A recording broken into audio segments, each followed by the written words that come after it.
بين مؤيد ومعارض لهذا القرار الصادم. وافق البابا فرانسيس على السماح للكهنة الكاثوليك بمباركة المرتبطين المثليين، ولكن بشرط أن تكون هذه البركة خالية من أي طقوس تشبه الزواج. فتعتبر هذه الخطوة تحولا جذريا في سياسة الفاتيكان، حيث يؤكد الفاتيكان أن الأشخاص الذين يسعون لمحبة الله ورحمته لا يجب أن يخضعوا لتدقيق أخلاقي شامل.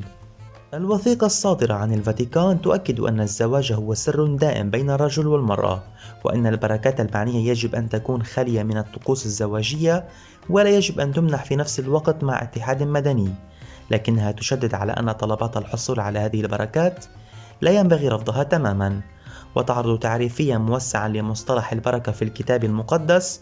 فالوثيقة تشير إلى أن طلب البركة يعبر عن وغد الانفتاح على السمو والتقوى والقرب من الله في ظروف الحياة الملموسة.